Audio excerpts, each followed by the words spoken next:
Chris Hensley is a registered representative of Cambridge Investment Research, Inc., a broker-dealer member of FINRA SIPC, investment advisor representative of Cambridge Investment Research Advisors, Inc., a registered investment advisor. Cambridge and Houston First Financial Group are not affiliated. Good morning. You're listening to Money Matters. I'm Chris Hensley. We have a fantastic show lined up for you today. We have with us the author of the book, Who You Are is How You Lead, Rachel Rider. Rachel, thank you so much for joining us today. Thank you so much for having me, Chris. Absolutely. And I'm going to share a little bit about you with listeners who might not be familiar with your work. Rachel had founded MettaWorks in 2015 after a distinguished career in HR, receiving executive coaching certification from Columbia University. And then the book that we're talking about today, Who You Are is How You Lead, the way that it's described in the book, you explain the first relationship any leader must work on is the only one they have with themselves. In this insight-packed psychology-infused book, Rider shares how she's helped hundreds of business leaders at companies like GitHub and Okta become high-functioning and self-optimized by identifying and rewiring unhelpful patterns of behavior and training them to prioritize relationship building. Ooh, okay, that's a mouthful. So I'll stop right there. Again, welcome to the show. And is there anything about yourself that you'd like to share with listeners, maybe outside of the bio, so that we can get to know you a little bit better? Sure. I'm an executive coach. I run a coaching firm, and we work with fairly high-powered leaders, and they're usually at the height of their careers, and they are struggling to enjoy their success or trust the teams that they've built, or, just managing the day-to-day issues of where they are.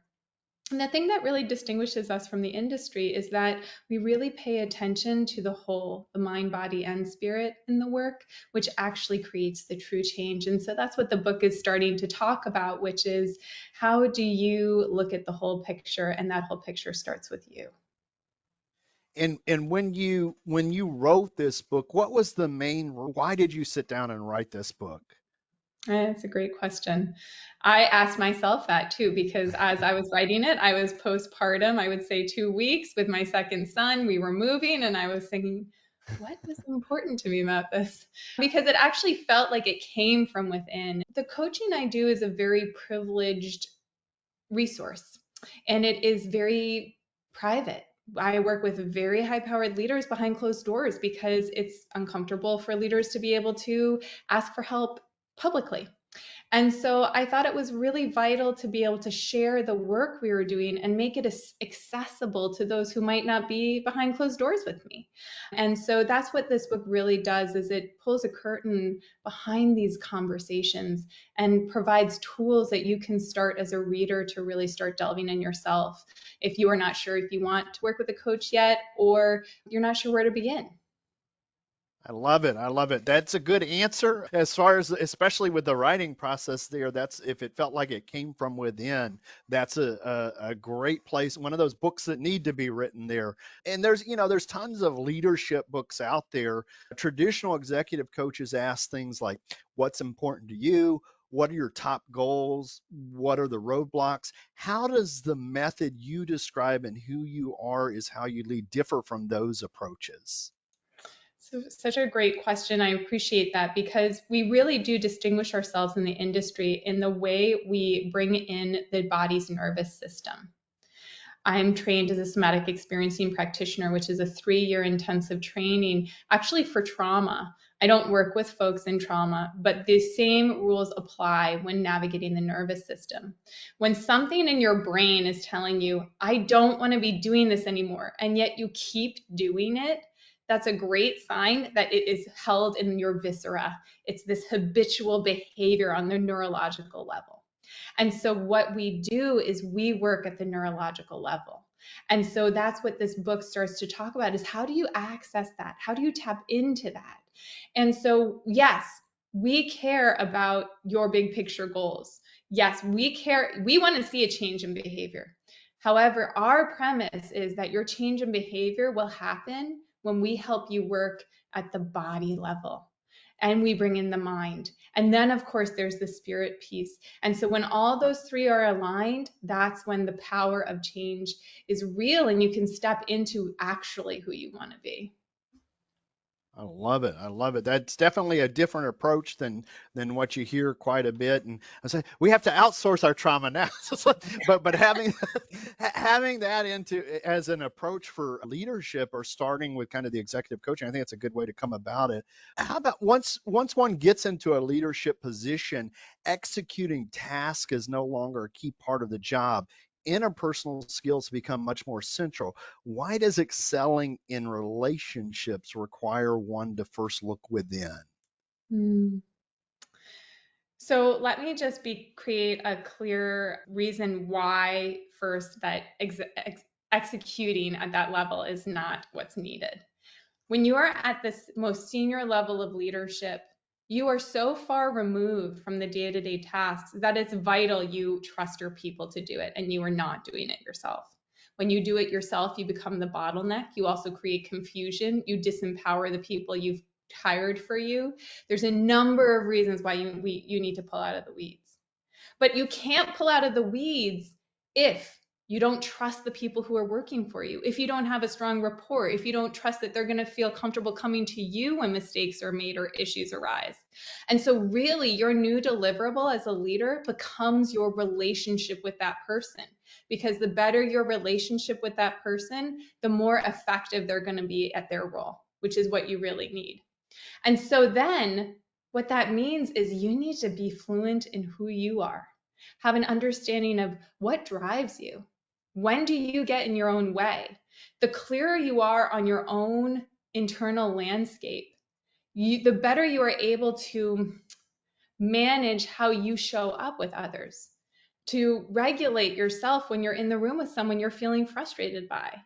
Because when you show up effectively, other people want to work with you. You can think of it as, oh, it's manipulative to get what I need from people.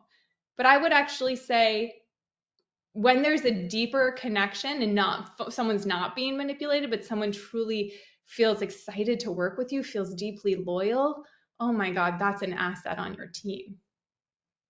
I love it. I love it. I think we've all worked in the past for some boss or leader who, has hired you for a role, but then didn't give you the trust to be, to actually empower you to do what you were hired to do. So, you talked about really that relationship, that trust, and I imagine, knowing what drives you first before being able to do that is a different different perspective than that person that we were just describing, right? Work is where your demons go to hide. This is one of the things that you said in the book here. This is an unusual thing to hear from an executive coach. Can you explain what you mean? Yeah. I feel like there's been really clear narrative around why therapy is so important, why it's so helpful to speak to someone when you're encountering some issues in your life. Very rarely do people talk about that when you show up in a certain way in the workplace, you can be alienating others, you can be detrimental to your own success because of how you're communicating, because of the way you manage your anger, because of your own anxiety when you use your voice. Very few people are talking about the fact that how you are managing your own inner life and your own inner demons actually is really important in how you show up at work. Now, the reason why your demons go to hide at work is because no one's looking for them at work. They're doing their personal stuff at the therapist's office.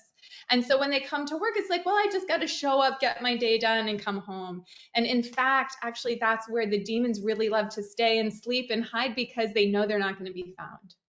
But if you're doing your work with your therapist, you need to assume that that kind of stuff is infiltrating your work life.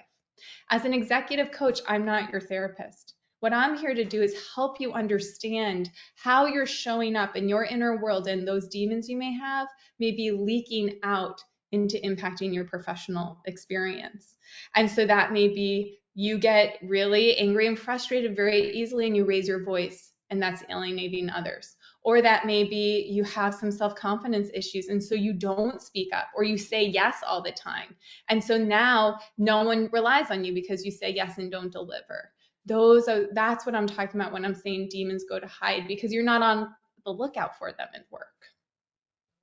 I love it. I love it. These are all very real issues for people who have, all of us really, anybody who has relationships at work, right? You coming from an HR background, what we call interpersonal skills, or what we call soft skills, right? Having to have this conversation with the CEO, yeah, soft skills. But this is some of the most important thing for people who are really high performers to be able to do that. Is it possible to teach business leaders interpersonal skills? Aren't there some people who just don't play well with others? Are there? Um, I mean, I love to answer this question in that anyone who wants to change, anyone who cares about how they show up and impact others can change, can have a positive impact, especially when they're authentic to themselves. I really believe that you can have remarkably strong interpersonal relationships at work as long as you care about it. But if someone doesn't care, there might be some people who just interpersonally aren't great, but that's because they don't care, not because they're incapable of it. And I want to acknowledge that there's a neurological spectrum here. And I am not an expert on a typical neurological ways of showing up. And I do believe that even in those circumstances, you can show up well in the workplace in honoring who you are. Love it. So one, you have to care, Yeah. and the people who don't get into that scope, right? The ability's there. Yeah. In each of us, that ability is there. Now, you weave your personal and your professional narrative throughout this book, including how you juggled your career with being a mom, how your childhood dynamics played out in your leadership style, and how you overcame the physical ailment that you suffered due to stress. Why was that important for you to do? The book includes, every chapter is a client session and a client specific story. And that felt really important so that folks could understand how to apply the tenets of the book and how they manifest in the workplace. With that being said, I thought it was really helpful to add my story so that it drove home the point that A, these tenets can translate outside of our professional life as well, and B, allows the reader to understand I've practiced these over and over again in my life and seen a change. And so that the reader really has access to different ways these tenets can show up in your life and really help and impact you in a different way. And I think that the story of the client, as well as my own story, become a really beautiful, compelling cocktail of how to play with and experiment with these tools yourself. I love it. I know when I'm reading a book, if it's just, I'm actually in the process of writing a nonfiction book right now. And the idea is if your style is where you're just listing out kind of the ideas and that sort of thing, the stories really pull us in. So the fact that you have real life stories and kind of the examples of the client sessions, people can see that and say, okay, well, here's these principles in action, right? Now, you've been working with anti-racism coach for years. Can you explain what insights you've gleaned from that work now inform your coaching? How has that come over to your coaching? Yeah, we've actually, not only do I work with her one-on-one, but we do twice a year, we run a team anti-racism workshop. And we just had our second one for the year last week. So this is really fresh in terms of the way this integrates into the coaching. I am a white woman of quite a lot of privilege. And in my anti-racism work, it's becoming clear to me that whiteness carries a lot of presumptions and tenets within it that if I'm not aware of, I am perpetuating in my coaching. And that feels really inappropriate for me because I work with leaders, frankly, across the globe and across all races, even within the the United States. So the idea of not examining my own perpetuation of whiteness feels irresponsible. And so some of the ways that I've been really examining this within myself and for a team are looking at things like perfectionism and expectations of urgency. And there's a tenet in the whiteness pillar that's unspoken often, which is a right to comfort. As a white person, I have the right to be comfortable in any circumstance, even when we're having a difficult conversation. One of the things I've been looking at in terms of my own coaching is that for years I've been working with leaders to help them speak in difficult conversations and put their people at ease, with the presumption that everyone should be comfortable even in a difficult conversation. That's a great example of me perpetuating a whiteness idea that maybe isn't necessarily true and doesn't have to be. And so an example of this anti-racism work within myself and within our firm is to really continue to look at how have I internalized whiteness within myself and then perpetuating it within my coaching. And I would say, I don't think there's you pass the test or a mountaintop to complete. I think this is a lifetime of work, but work that's really important to me in being a phenomenal coach and also helping to change the world a little. I love it. I love it. I know it's been about 20 years since I've been in the corporate workplace. So, but even being able to have a conversation like this with companies is super important, whether it's gender, whether it's race. What about age? Do you find that maybe older generations have a hard time understanding some of this? Is there any correlation there between generation or age? I don't want to make any Mass generalization. generalizations. I know. What I would say from my own experience is we try to mostly work with folks who are interested in looking at themselves. And that doesn't matter the age or race. And when a leader comes to us, the presumption is they're here to examine themselves. And so whatever preconceptions they come with, the assumption is that we are here to help them examine and explore them and maybe challenge them. And so I think that whoever we're working with, whatever preconceptions they come with, there's a presumption that we're going to try to look at them and see what really holds true for them, what honors their authentic self, and what's simply perpetuating social conditioning that may not be so helpful.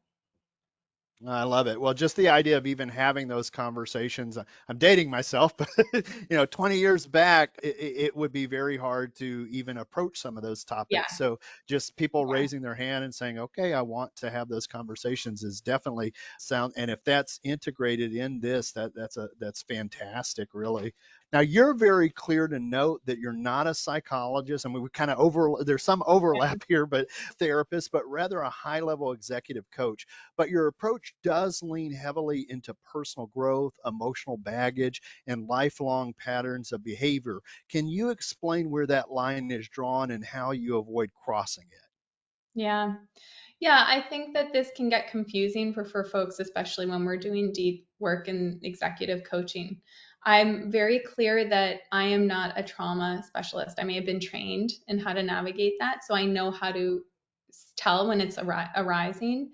And that's when I'll say, let's make sure that you're talking to someone about this. And so a specific example that I can tell you is, I was working with a client recently who was really activated and agitated by someone on their team who worked for them. And it was confusing for him because he was like, I'm in charge. Why is this so disruptive to me? And through our work and our sessions together, he uncovered that, this employee reminds me of my father.